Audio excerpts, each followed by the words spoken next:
अब तो स्कूल पहुंचने तक का इंतज़ार होता था मुझे।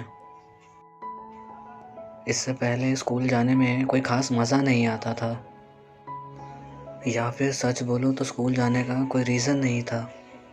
स्कूल पहुंचते ही दोस्त मेरे बुलाते मुझे कुछ ज़रूरी काम से ही क्यों ना, मगर मुझे तुम्हें ही सबसे पहले गुड मॉर्निंग बोलना जो होता था। भले मेरे दोस्त गाली देते होंगे मुझे पीछे से, आशिक बहनचोद, सारा काम छोड़कर उसे देखना यही तो एक काम होता था। क्लास में एंट्री करते ही सेकंड रो सेकंड डेस्क पे बैठा करती थी वो। बस वही तो एक वजह थी स्कूल आने की भाई साहब। उसे देखने में इतना बिजी हो जाया करता था कि मेरे दोस्त मुझे बोलते थे, भाई तेरी अटेंडेंस गई। मैं बस उसे देख के बोल दिया करता था, छोड़ यार, मेरी अटेंडेंस लग गई है। कहाँ पे? सेकंड रो सेकंड डेस्क पे। कुछ ना सही तो नोट्स ही एक्सचेंज कर लिया करता था। किसे पता था कि नोट्स एक्सचेंज करते करते दिल भी एक्सचेंज हो जाएगा। अब तो ये कतई ही मंजूर नहीं था कि बालाजी सर मुझे उसके सामने डांट दे, तो आंखों को सीधे दिल को शांत और जुबान पे ताला मार के चुप बैठ जाया करता था मैं। जहाँ पूरी क्लास होमवर्क प्रोजेक्ट कंप्लीट कर देती थी, मैं तो बस इनकम्प्लीट होने का बहाना करके उससे होमवर्क मांग लेता था। यहीं से तो बातें आगे बढ़ेंगी, कहा था मेरे लव गुरु ने।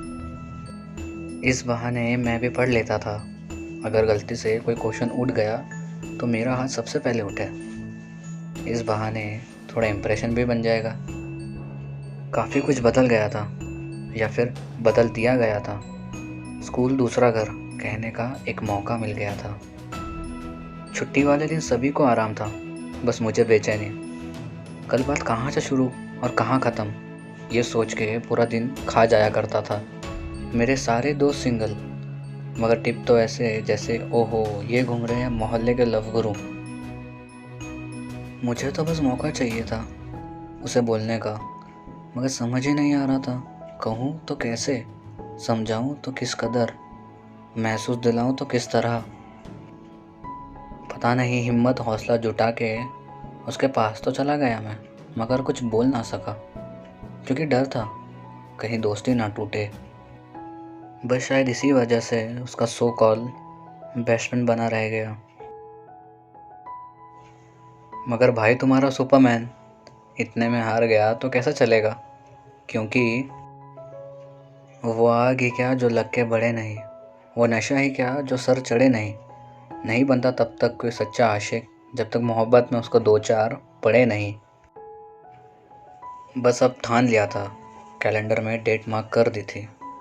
बस अब फेयरवेल का इंतज़ार, स्कूल लाइफ का आखिरी दिन और मेरी लाइफ में उसका पहला। फेयरवेल वाले दिन उसे देख के बस यही महसूस हो रहा था, आग सूरज में होती है, जलना ज़मीं को पड़ता है। मोहब्बत आंखें करती है मगर तड़पना दिल को पड़ता है। फिर से हिम्मत हौसला जुटा के उसके पास तो चला गया। कहा सुनो, एक बात बोलनी थी। उसने बोला हाँ बोलो, साड़ी में काफ़ी अच्छी लग रही हो। उसने कहा तुम भी काफ़ी स्मार्ट लग रहे हो। बात करते करते मैंने कहा कुछ इम्पोर्टेंट बात बोलनी थी। उसने कहा मुझे भी। ये सुन के मेरी एक्साइटमेंट और बढ़ गई। मैंने कहा तुम बोल लो, मेरे पास तुम्हें सुनने के लिए टाइम ही टाइम है। उसने कहा नहीं तुम बोलो। मैंने कहा ठीक है, तो बात ये थी कि तुम मुझे अच्छी लगती हो। Will you be my better half? ये बात बोल के हम दोनों चुप हो गए। उसने कहा जो बात मैं बोलना चाहती थी वो तो तुमने कह दी। ये सुन के मेरी खुशियों का कोई ठिकाना ही नहीं रहा। और फिर अलार्म बज गया। मम्मी ने कहा उठो, स्कूल नहीं जाना है।